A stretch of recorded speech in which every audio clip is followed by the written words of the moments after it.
जिंदगी चल रही हो, जितने भी लोग ऑनलाइन कथा सुन रहे हैं ध्यान लगाना, अगर कष्ट का जीवन चल रहा हो, तकलीफ की जिंदगी चल रही हो, 5-7 सोमवार, या तो 5 सोमवार या 7 सोमवार, हाथ में दुर्वा, मान लो ये तुमने दुर्वा ले ली, हाथ में दुर्वा, एक बेलपत्र और उसी हाथ में अपने घर का भरा हुआ 1 लोटा जल। पहले रखना है दुर्वा, फिर रखना है बेलपत्र, उसके बाद में हाथ में 1 लोटा जल और दोनों हाथों का स्पर्श करते हुए जो अपना पूजन का कक्ष होता है घर के अंदर का, उस पूजन कक्ष की साक्षी में खड़े होकर अपने कुल देवता, पितृ देवता और अन्य देवताओं का स्मरण करते हुए, बाबा बहुत दुखी हूँ, बहुत तकलीफ में हूँ, बहुत कष्ट में हूँ, मेरा परिवार आज दुख में है, मेरा परिवार आज कष्ट में है, दुख में है, कष्ट में है। बाबा को अपने मन का भाव करते हुए, हृदय से प्रार्थना करते हुए अपने घर के मंदिर से निकलकर फिर उस जल को लेकर शिवालय तक जाओ और दक्षिण की ओर खड़े होकर उत्तर की ओर मुख कर जल समर्पित करो। बेलपत्र और दुर्वा दोनों को अशोक सुंदरी वाली जगह पर चढ़ा दीजिए। अशोक सुंदरी की जगह तो सबको मालूम है ना, अशोक सुंदरी वाली जगह पर उस बेलपत्र और दुर्वा को समर्पित कर दो। चढ़ा हुआ थोड़ा सा जल लेकर आओ, घर के दरवाजे पर उसका छींटा दे दो, लेपन कर दो और बाबा से 5 सोमवार नियम से आप दुर्वा, बेलपत्र और जल का प्रयोग अगर करोगे, 5 सोमवार पूर्ण होंगे, जो तुम्हारा दुख है वो समाप्त जरूर होगा। शिव करुणा जरूर, शिव कृपा जरूर। बस इसमें 3 चीजों का स्मरण रखिएगा, 3 चीजों का ध्यान। पकड़ा गला, आवाज खुल नहीं पा रही, थोड़ा आवाज खोलिए और मिठास दीजिए। शिव पुराण कर रही है, इसमें 3 चीजों का स्मरण करिए। पहले नंबर पर दुर्वा, दूसरे नंबर पर बेलपत्र और तीसरे नंबर पर जब जल चढ़ाकर वापिस आओ तो अपने घर पीछे वाले रास्ते से आ सकती हैं, एक बेलपत्र ले सकती हैं। गला नहीं सही हो रहा भाई, ना प्रेशर आ रहा है ना उसमें मिठास आ रहा है। मेरा नाम चुमचुम कुमारी है, बिहार के भोजपुर जिला से आई हूँ। 1 लोटा जल और 1 बेलपत्र का मैं क्या वर्णन करूँ गुरुदेव। मैं एक विधवा नारी हूँ, मेरा एक बेटा जो अचानक से बड़ा भयंकर बीमारी ने पकड़ लिया। उस बीमारी का नाम है GBS। इस बीमारी में शरीर काम करना बंद कर देता, पांव, हाथ सब धीरे धीरे बंद होते चले जाते हैं और शरीर काम नहीं करता। डॉक्टर के हिसाब से इस बीमारी को लगने के बाद इसका इलाज पूरे देश में नहीं और पूरे विदेश में नहीं। ये ऐसी बीमारी है जो कभी ठीक नहीं हो सकती। पांव बंद हो जाते हैं, चलता हुआ शरीर बंद हो जाता है, धीरे धीरे उठना, बैठना, चलना सब बंद हो जाता है। गुरुदेव, तभी मेरे बेटे ने मुझको, जो मेरा बेटा है वो भोपाल में ही पढ़ता है, उसने यहाँ पर बंसल हॉस्पिटल में दिखाया और भी जगह पर इलाज करवाया, पर कोई आराम नहीं लगा। तब किसी ने कहा, बेटे की दोस्त की मम्मी ने कहा, जो भोपाल में ही रहती हैं, कि तुम एक काम करो, माँ को कहो कि वो, तुम्हारी माता से कहो कि वो आए और एक बार अगर ये बीमारी हो गई है तो एक बार कुबेरेश्वर धाम पर चलते हैं और वहां पर विनय करते हैं। गुरुदेव, मेरा बेटा, उनकी दोस्त की माँ मुझे लेकर यहाँ आई और बाबा का मैं क्या गुणगान करूं गुरुदेव। यहाँ पर मंदिर में हम तो सोचे थे, बिहार के रहने वाले हैं, कि मंदिर में भगवान होगा, पूजन करना है, पर उन्होंने कहा यहाँ से 5 कंकर बीन लो और उस कंकर को एक जगह पर रखकर पूजन कर दो। जैसा जैसा हमारे लड़के की दोस्त की मम्मी करती गई, वैसा वैसा हम करते गए। मेरे लड़के को एक जगह पर बिठाया गया क्योंकि शरीर काम करना बंद करा, GBS बीमारी के अंतर्गत शरीर काम ना करा। पूजन करा कंकर शंकर का, अर्चना करी बाबा से, फिर रुद्राक्ष ली, प्रार्थना कर कर हम बाबा के चले गए। हमारे मन में एक ही प्रश्न था, यहाँ शंकर का शिवलिंग नहीं दिख रहा था, पर कहा गया कि यहाँ शंकर का शिवलिंग नहीं, यहाँ कंकर पूजा होती है और कंकर में ही शंकर बसा होता है। ये कुबेरेश्वर धाम है जहाँ की भूमि कंकर से पूजी जाती है। हमने कंकर का पूजन कर कर 1 कंकर ले लिया, बेटे के लिए प्रार्थना करी और बाबा से प्रार्थना कर कर चले गए। दवाइयाँ देना प्रारंभ करी, आराम लगना धीरे धीरे प्रारंभ हुआ। आज बाबा की कृपा से हम 4 बार यहाँ होकर चले गए। लोग तो कहते थे कि ये बीमारी कभी ठीक नहीं होगी, डॉक्टर कहता था ये बीमारी कभी ठीक नहीं होगी। आज बाबा की कृपा से मेरा बेटा 2 महीने के अंदर 100% ठीक हो गया है। आज मेरा बेटा 2 महीने में 100% ठीक हो गया है और अगस्त से बाबा हम कई समय से ये विचार करते रहे और बाबा की कृपा से आज ऐसी करुणा बाबा ने कर दी कि मेरा बेटा और हम यहाँ 4 बार आ गए और आज फिर बाबा के यहाँ आए। कहीं आ गई हो?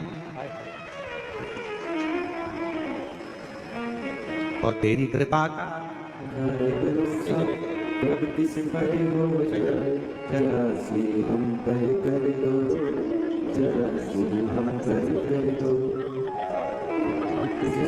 भी हो मेरी तेरी करुणा कृपा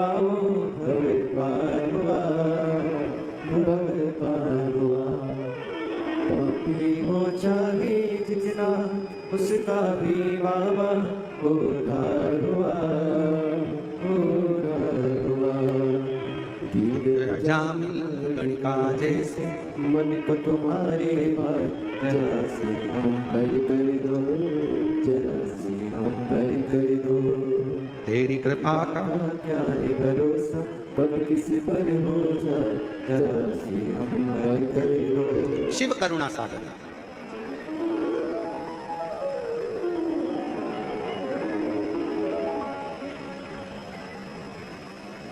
सारे तीर्थ दुनिया के लोग कहें, हम बद्रीश गए, हम केदार गए, हम उज्जैनी गए, हम काशी गए। शिव महापुराण की कथा कहती है, इस धाम में कुबेरेश्वर बाबा की भूमि पर आने से पहले ये मत कहना कि मैं एक बार जाऊंगा। यहाँ तो झोली पसार कर प्रार्थना करना, प्रणाम करना और कंकर शंकर की पूजन कर कर रुद्राक्ष लेकर बाबा को जल चढ़ाकर जब यहाँ से जाना तो ये कहकर जाना कि बैग नहीं खोलूंगी, 3 महीने में वापिस बुला लेगा, पुनः बुला। बहन ने लिखा 4 बार आ चुकी हूँ। डॉक्टर ने कहा था कि यह ठीक नहीं हो सकता, ये GBS बीमारी एक ऐसी बीमारी है जिससे कभी कोई ठीक नहीं हुआ, आखिरी में प्राण ही गया। पर आज मेरा बेटा पूर्ण तरह से 100% ठीक है। एक पत्र और बड़ा अच्छा है।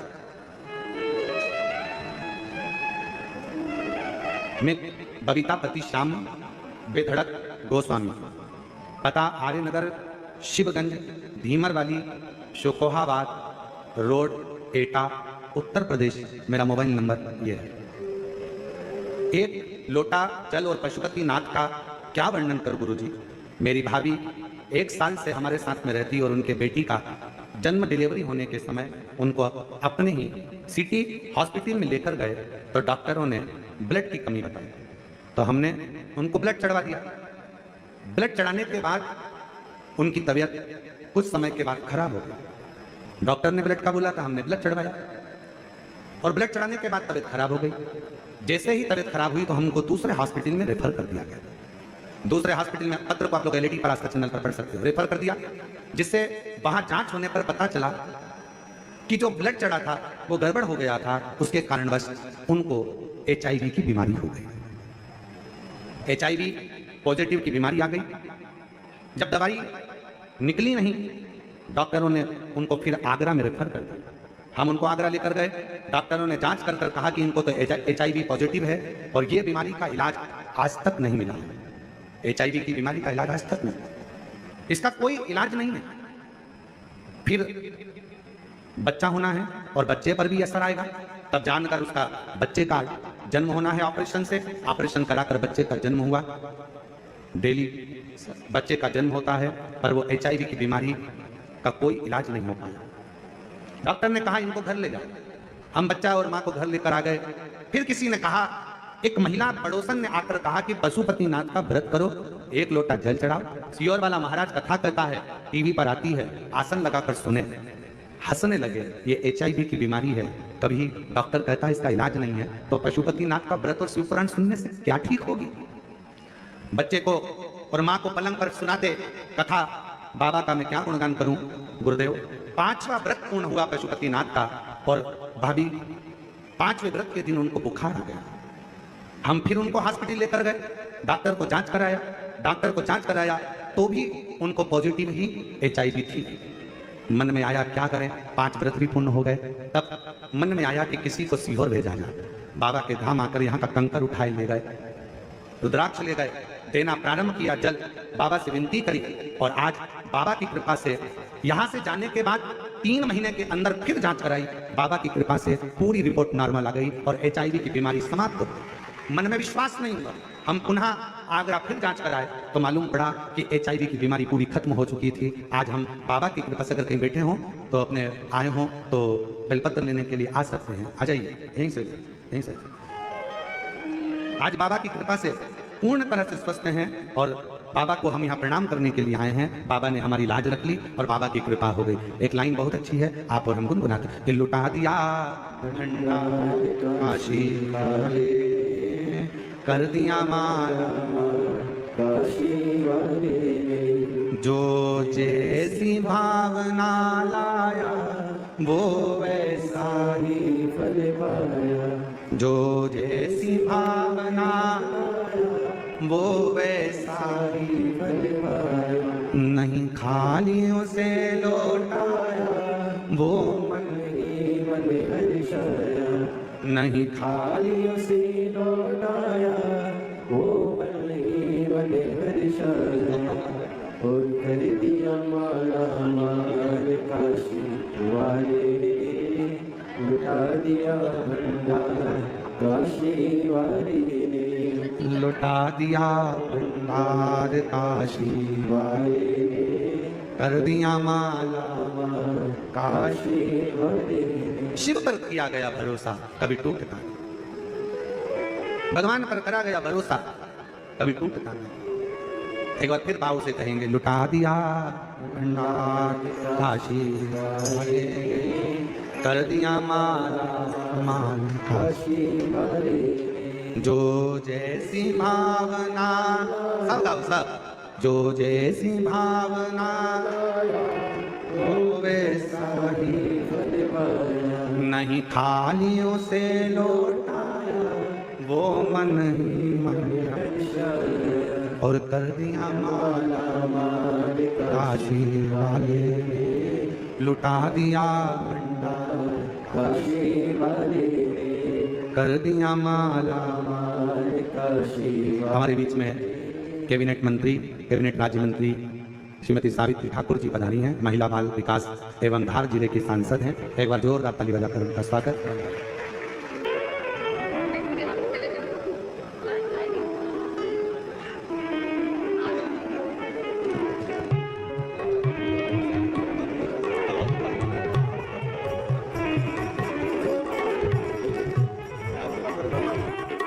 पुराण में प्रदोष के समय पर उससे पहले लक्ष्मी और दरिद्रता फिर भ्रमण पर निकलती।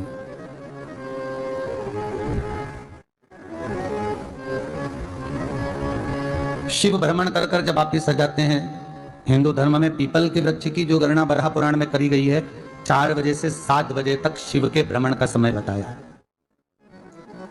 शाम को। तो 7 बजे से लेकर फिर रात्रि 9 बजे तक लक्ष्मी और दरिद्रता फिर भ्रमण पर जाते। इनका एक समय है निश्चित है महाराज, भ्रमण कर कर आ जाना। अब इस बीच में जब लक्ष्मी और दरिद्रता दोनों निकल कर जा रही हैं तो दोनों एक भाव रख कर जाती हैं कि आज हमको कहां प्रवेश करना है,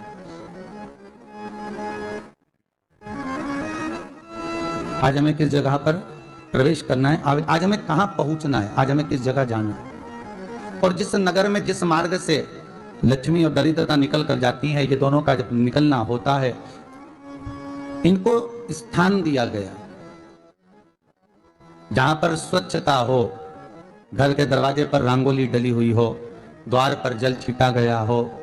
महाराज उस द्वार पर लक्ष्मी प्रवेश करती है तो दरिद्रता भी जाने लगती है अंदर। जब दरिद्रता अंदर जाने लगती है तो लक्ष्मी उसको रोक देती है, पहले मैं देखकर आती हूं कि तेरे लिए स्थान है कि नहीं, तू यहां रुक।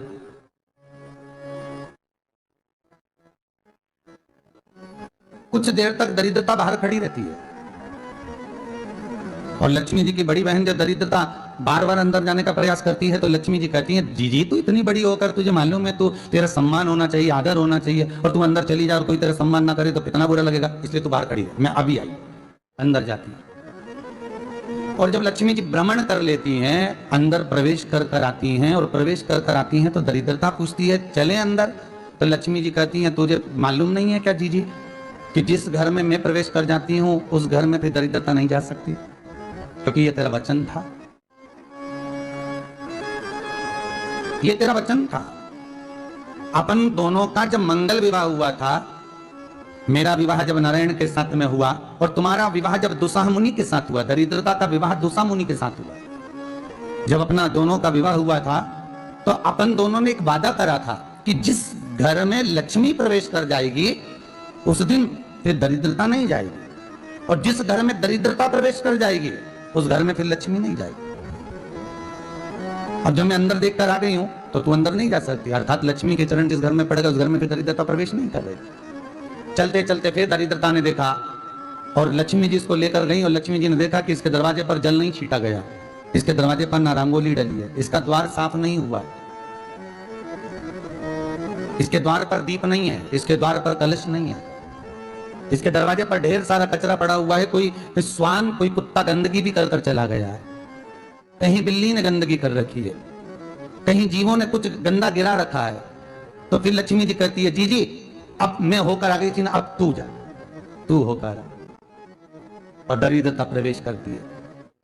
तो अंदर जाकर क्या देखती है दरिद्रता कि इतनी सवेरे से मैं घूमने इनके दरवाजे पर आई और ये तो सब चादर तान के चकाचक गुर्राटा भर भर कर सो रहे हैं। तो दरिद्रता कह देती है, तुम्हारा भाग्य ही बेकार है, तुम्हें क्या करूं, तुम ऐसे ही सोते रहो।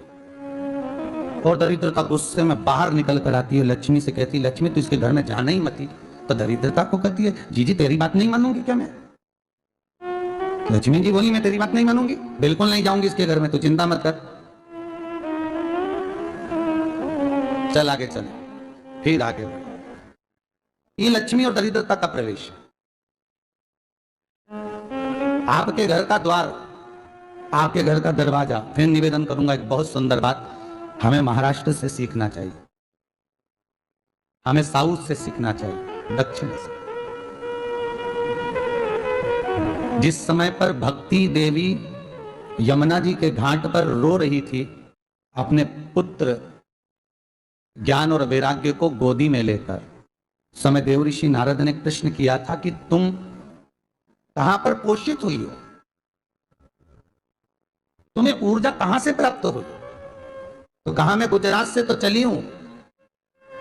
और वहां से चलती चलती भक्ति देवी कहती है, मैं बहुत दुखी होकर, बूढ़ी होकर, द्रवित होकर, बड़ी दुख में वहां से चलते चलते जब मैं महाराष्ट्र में पहुंची तो मैंने वहां जाकर देखा कि वहां पर लोग हर पल हर घड़ी ब्रह्म मुहूर्त में उठकर स्मरण करते हैं, नाम जाप करते हैं और दरवाजे पर जल छीट कर रंगोली डालते हैं। तो कह रही है कि वहां पर मैं थोड़ी अवस्थावान होने लगी, वहां मुझे अच्छा लगने लगा।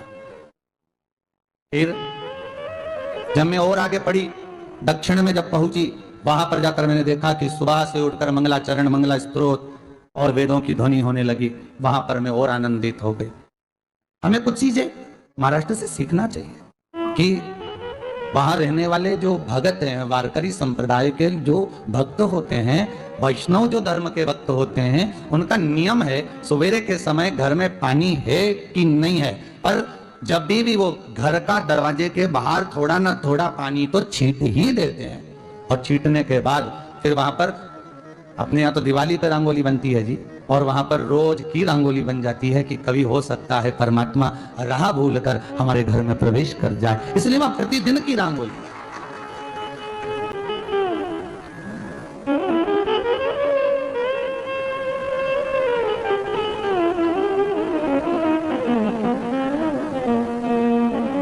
हमें सीखना चाहिए थोड़ा सा।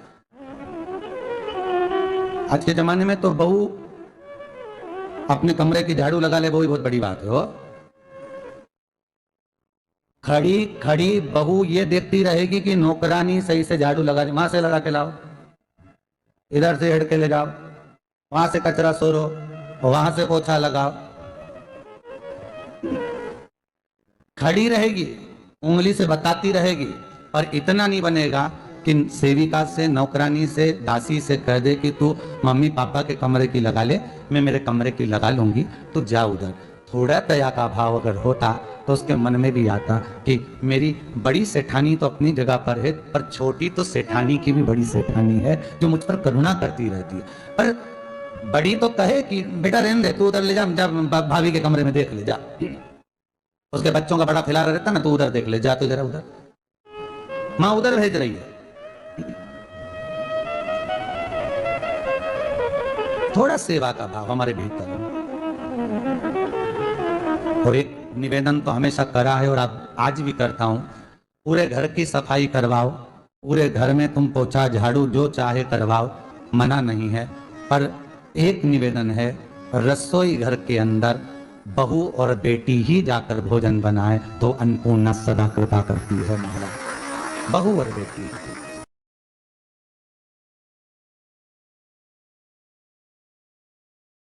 गुरुजी, मैं पानी का लोटा चढ़ाते चढ़ाते मेरा पूरा कम से कम मेरे को 8 साल हो गया, पर मेरी जिंदगी में सुख बिल्कुल नहीं आया।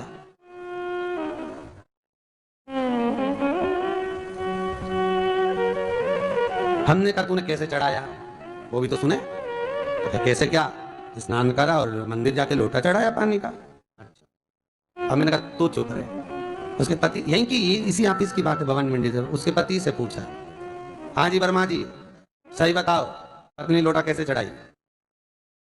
गुरुजी, ना जाने कहाँ के महाराज के चक्कर में पड़ी, लोटा भर के पानी चढ़ाने जाए, नहाने के बाद बच्चा इतना सा रो रहा, चिल्ला रहा, पर उसको टच तक नहीं करे, किसी चीज के नहीं छुए, और बिल्कुल कोरी की कोरी साड़ी पहने, धुली हुई, पहले ही बाथरूम में टांग के धर दे, उसको कोई छू नहीं सकता, टाविल टच नहीं कर सकता, और ऐसी जाके शंकर जी के फिर लोटा चढ़ाए। मंदिर में अगर किसी ने छू लिया तो वापिस आ जाए, नहाए धोए फिर जाए। मैंने कहा बस अब तो तू ऐसी जिंदगी भर चढ़ाती रहे तो भोलेनाथ आएगा ही।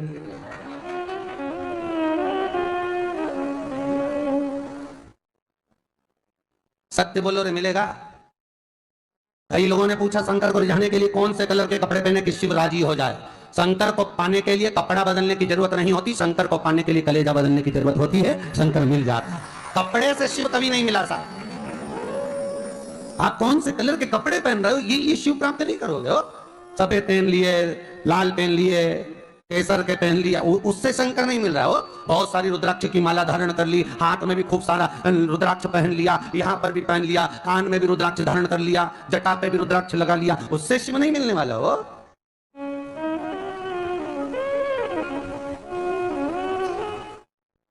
अरे भाई, किसके पास में जा रहे हो आप जल चढ़ाने के लिए? जम के बोलिए जरा। शंकर जी के पास। शंकर जी कौन है? तुम्हारे कौन से मतलब नहीं है। भगवान को तो केवल इतना मतलब है कि आप मन कैसा लेकर आए हो। ये तन साफ करने से, स्नान करने से, खूब रगड़ रगड़ के नहाने से, लक्स पेयर से, खूब घिस घिस के नालों ने क्रीम ने पाउडर डेंटिंग पेंटिंग करके फिर भगवान के पास जाओ और बढ़िया 2-4 घंटे तक फैशन करके भगवान को रिझाओ, भगवान दीजिएगा? अरे गर्ग संहिता में लिखा है कि शंकर को एक बार प्रणाम करने का फल क्या है कि 10 अश्वमेध यज्ञ के स्नान का जो फल होता है वो मात्र शंकर को प्रणाम करने से मिल जाता है। कितना? 10 अश्वमेध यज्ञ के स्नान का जो फल है शंकर को मात्र प्रणाम करने से मिल जाता है। पर गर्ग संहिता कहती है कि 10 अश्वमेध यज्ञ के स्नान के बाद भी मनुष्य का जन्म वापिस मिल सकता है। मतलब वापिस तुम्हारा जन्म हो सकता है, किसी भी रूप में हो, जन्म हो सकता है। पर शिव पुराण कहती है, गर्ग संहिता कहती है, स्कंद पुराण कहती है, नर्मदा पुराण कहती है कि महाराज इतना जरूर है कि शिव को प्रणाम करने का फल उतना है कि 10 अश्वमेध यज्ञ के स्नान का फल मिल जाता है। पर गर्ग संहिता कहती है कि शंकर के चरणों में अगर प्रणाम कर लिया तो ये पक्का है कि अश्वमेध यज्ञ का फल भले कट जाए पर शंकर के प्रणाम का फल नहीं कटता, उसका वापिस जन्म नहीं होता और वो शिव का हो गया, वो शंकर का हो गया, फिर उसका जन्म नहीं है महाराज।